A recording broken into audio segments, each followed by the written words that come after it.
All right, day 474 going live. We are adding to our comparable sales list today of a three-bedroom home. Now, today, what we're filtering on, just to kind of bring you guys all up to speed, is we're filtered on properties that are 3, 4 bedroom plus, single-family homes only, and we're looking for properties that have been on the Redfin page for less than 3 days. Now, the reason we're doing this is if you've been following us, we've been capturing all the properties that have been sold in the last 12 months in this area by zip code, right? Same details, bed, bath, square footage, year built, sold price, dollar per square foot, whether how big the lot size is, what neighborhoods they're in, what subdivisions, and some general condition notes about the property. Now, then we started tracking properties that were sold in the last 3 months. And now we're starting to track properties here that are coming onto the market. And specifically, what are they coming onto the market for? Now, typically, I've been tracking properties at the 4 bedroom level, but now I also want to start tracking some properties at the 3 bedroom level so I can establish my floor. Okay, and now this is all for the purpose of the BRRRR strategy, right? What's a BRRRR strategy? Stands for buy, rehab, rent, refinance, and repeat. And the whole point of the strategy is so that let's use an example. That's probably the best way to talk about it. If you buy a property for $20,000 and you spend 50 grand, 50, on renovating the home, you're now all in for $70,000. Now, if you're able to make that home worth 100 grand, okay, now you just created $30,000 between the 70 grand that you invested, between the 20 and the 50 to renovate the home, and you created $30,000 of equity. Now, this strategy is so advantageous because now you can go get a loan for 70% of the home value. As a result of that, you can take back out via a debt service coverage ratio loan for $70,000 because that's 70% of 100 grand in the form of loan proceeds. That 70 grand in the form of loan proceeds is not taxable.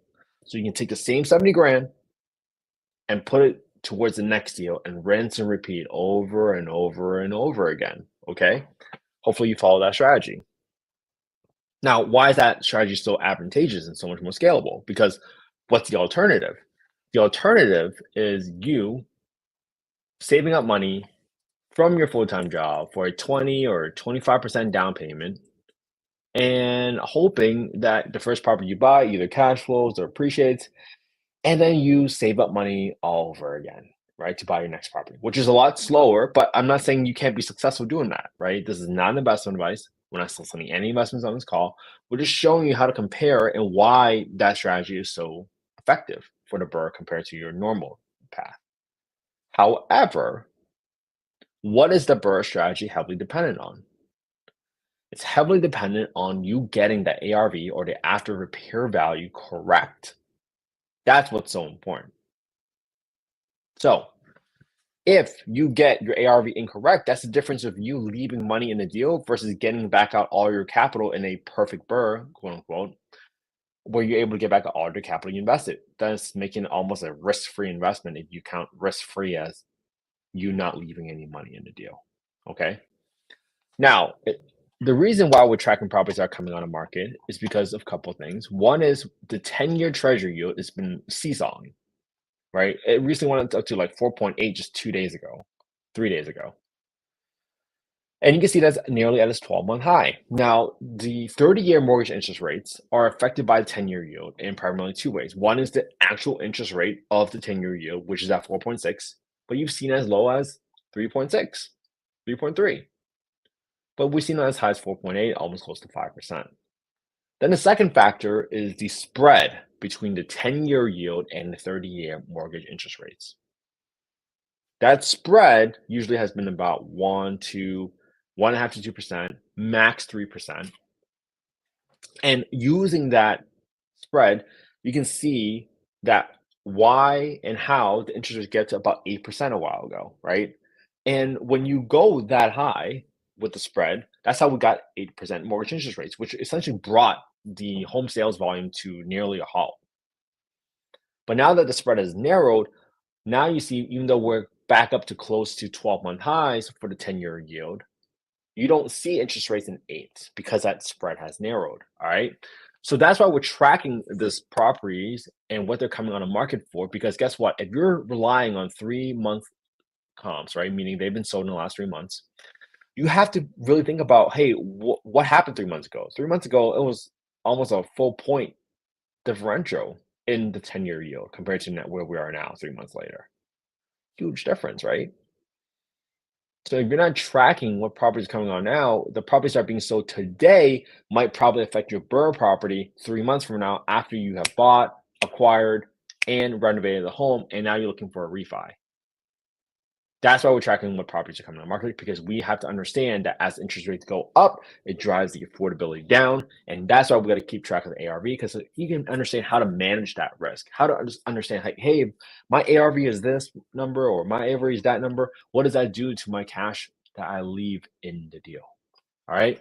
So today we just noted down all these properties here. So I just put in the URL, the address. I just put in the bed bath count, the square footage, the year built. That's listed for 176. So the dollar per square foot is 116 bucks. What day it was listed for, the lot size, whether or not there's a garage, basement, or HOA. I got the subdivision and neighborhood based on just clicking on a map, zooming out, and I see that it is closest to this area called Wood Air Estates. So that just helps me understand next time I see a property as a 3-bedroom property and I'm looking to BRRRR it, how do I quickly find a property that I want to use as my comp? And obviously, the closer it is, the more accurate it's going to be, right? Because what's the perfect comp?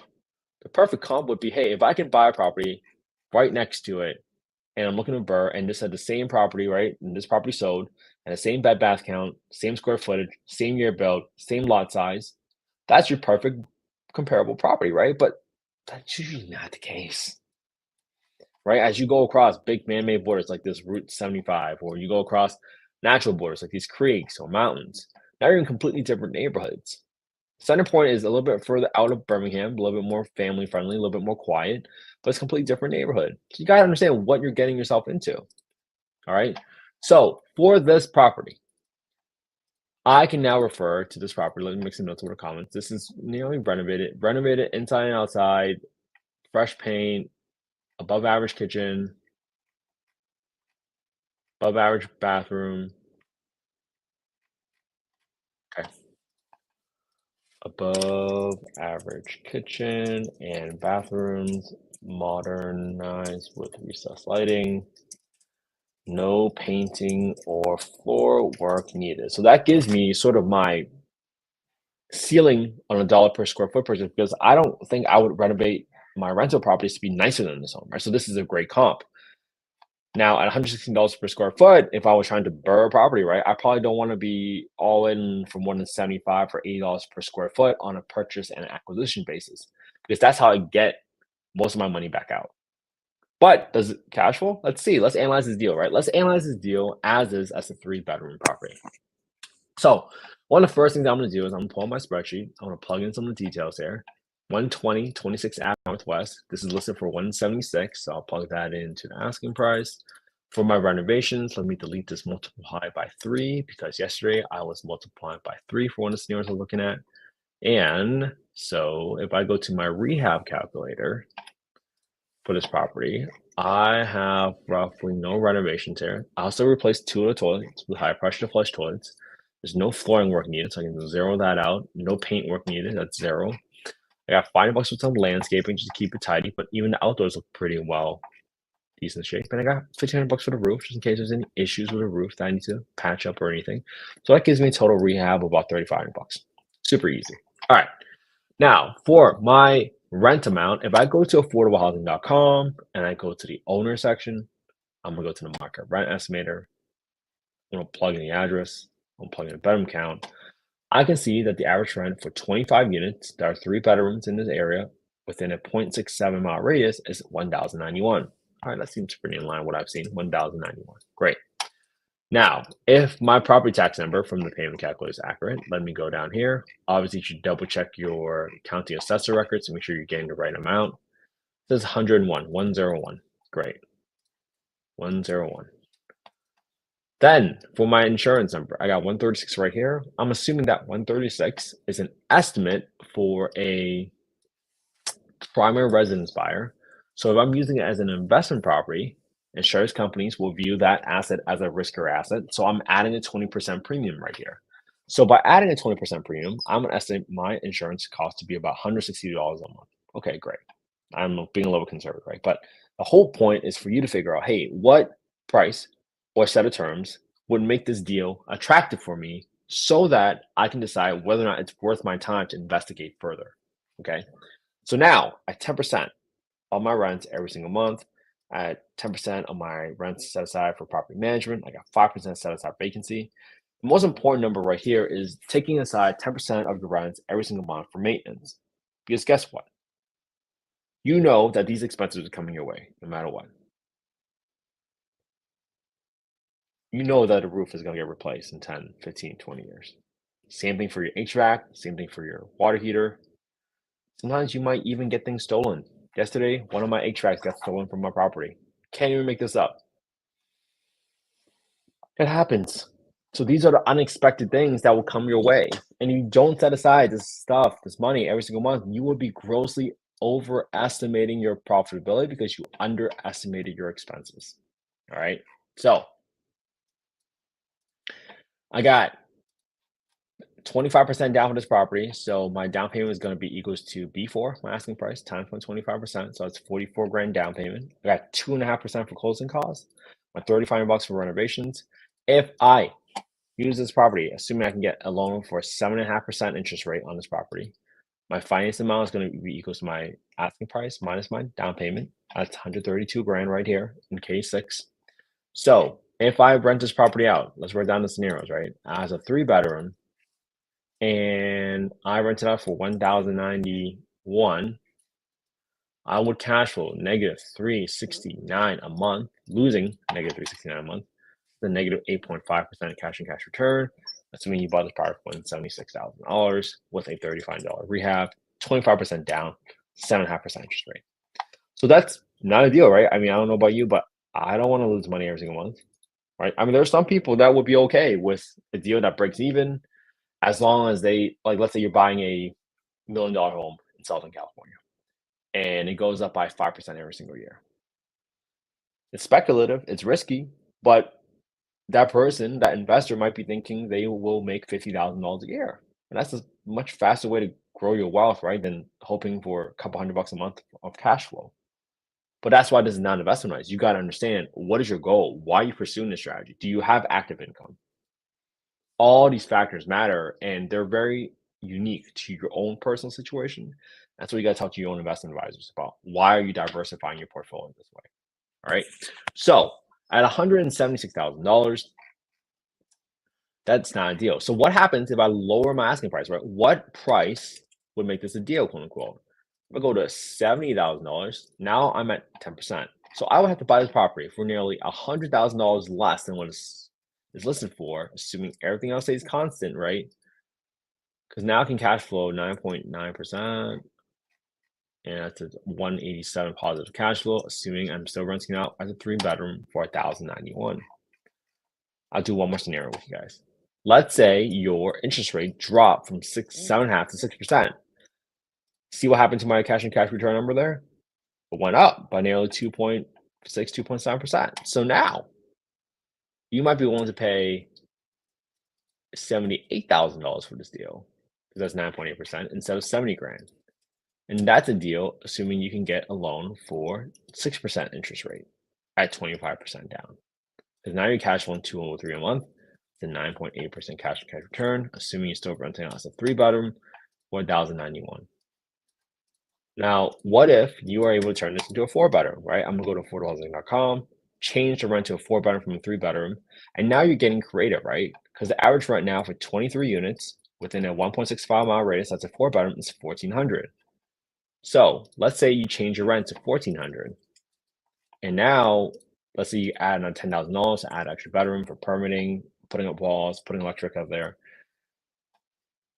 Now the numbers look more favorable, right? Even though we're 6% interest rate, now I'm at 15% cash and cash return. So now I might be willing to pay, hey, if I can turn this into a 4-bedroom because the square footage allows for it, I can afford to pay 100 grand for this deal instead of 78 grand from my prior scenario because now I'm cash flowing 336 a month, and that's a 9.8% cash and cash return, assuming your rehab's now 13,500. All right. So that's the exercise I want you to go through. Right. All these numbers on the spreadsheet are just numbers on the spreadsheet. It's what is your rationale behind putting a number in there? Right. If I took this to a 4 bedroom and I made it 1,400 bucks, what's happening? I'm setting aside more money for my maintenance now, right? But I also had to add extra money to my rehab to justify, hey, how on earth am I gonna just get a 4 bedroom without putting up any walls, right? It's not how it works.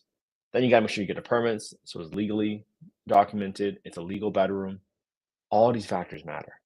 All right. So I hope this was helpful, everybody.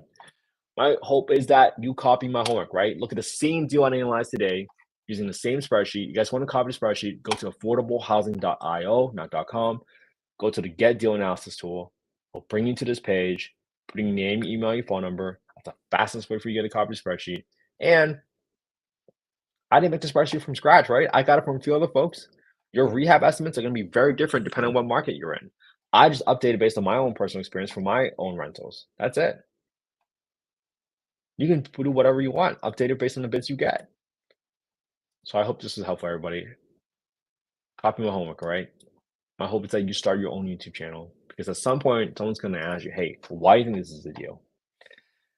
And you can say, hey, I think this is a deal because I've gone and I've looked at deals for the past 474 days. And these are all not deals, or these were the deals. Might that give you some confidence that you know what you're doing?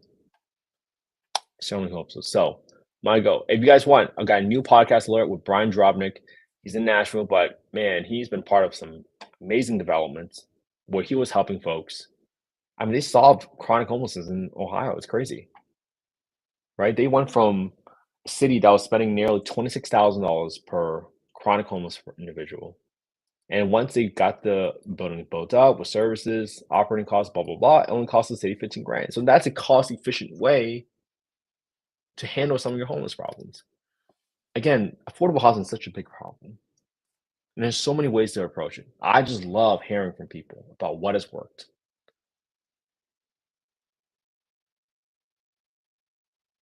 Thank you so much for caring about affordable housing. Without people like you, I would never had the home I grew up in.